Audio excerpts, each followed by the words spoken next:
Kdaj si začel svojo košarkarsko potjo? Svojo košarkarsko pot sem začel najprej v osnovni šoli, v 4. razredu. Ko sem ugotovil, da sem dovolj dober, sem se odločil, da se vpišem v klub. V Mariboru se je na novo osnoval klub Košarkarska šola Mario Primorac, kjer sem se jaz včlanil in bil njen član vse do 23. leta. Zakaj si se odločil ravno za košarko? Za košarko sem se odločil, ker sem nadpovprečno zrastel. Bil sem višji od vseh mojih sošolcev v osnovni šoli in sem dosti razmišljal, naj grem v nogomet, kajti Maribor je nogometno mesto, ali v košarko, ali v kakšen drugi šport, in pol mi je košarka najbolj ustrezala.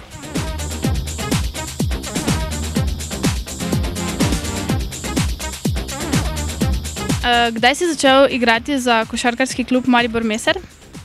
Za ta klub za Maribor Meser sem začel igrati to sezono. Začeli smo avgusta z pripravami in sezona še vedno traja. Kolikokrat na teden imaš trening? Je precej naporno?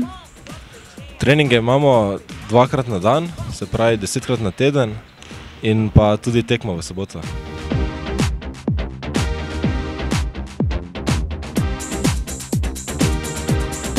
Čemu se moraš odreči za profesionalno kariero? Ti ostane kaj prostega časa? Kaj počneš takrat? Ravno sem te povedal, da se odrečemo prostemu času. Posebej pa mi študentje še, ki poleg profesionalne košarke še študiramo, in nam preostane zelo malo prostega časa. Kaj pa študiraš? Študiram gospodarsko inženirstvo, smer gradbeništvo. Sedaj sem na 2. stopnji, tako da en del sem že končal, zdaj še študiram dalje. Kako pa ti uspe usklajevati treninge in pa šolo? Nimaš s tem nobenih težav? S tem imam veliko težav. Hoditi na treninge, odločiti se, kombinirati med predavanji in treningi. Seveda zdaj davam prednost košarki, ampak moram poskrbeti za tisti pravi balans, da sem uspešen na obeh področjih. Glede na to, da si pri teh letih že na 2. stopnji, ti verjetno vseeno uspeva. Ja.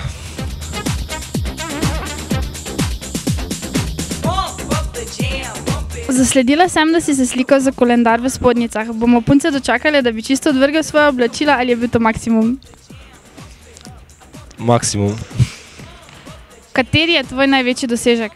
Trenutno največji dosežek, da sem bil v reprezentanci U20 in pa da zdaj treniram za košarkarski klub Maribor Meser.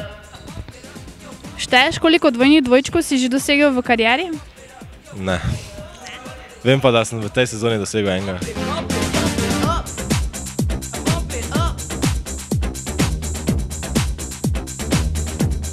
Kaj je tvoj faktor X, kaj doprinašaš ekipi?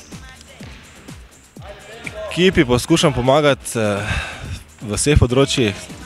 Zdaj, če povemo po košarkarsko, v skoku, v obrambi, v napadu sodelujem, da smo kot ekipa, da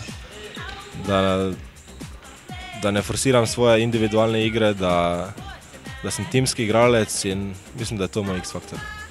Si imel oziroma imaš kakšnega košarkaškega vzornika?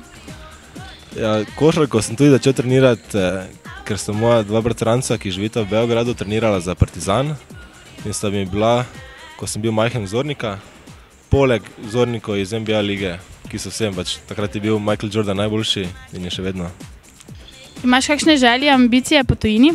Imam, ja, ampak zdaj, ko usklajujem študij z faksom, skrbim, da se mi ta 2 tira ne odcepita preveč, da lahko imam kariero v košarki in pa da skrbim za kariero v poslovnem svetu. Spremljaš NBA, za koga navijaš in kdo misliš, da bo po tvojem mnenju prvak? NBA spremljam, vsaki dan si pogledam highlightse, ki povzamejo najboljše akcije v tistem dnevu, ko so igrali tekme. Mislim, da bo letos prvak Chicago Bulls. Drugo leto se pri nas odvija Evropsko prvenstvo v košarki. Misliš, da bo to pozitivno vplivalo na slovensko košarko? Seveda, da bo. Privleklo bo še še več mlajših igralcev, ki si bodo želeli biti košarkarji. Imeli bodo svoje vzornike, ki bo jih lahko videli v Sloveniji, ne pa samo na televiziji.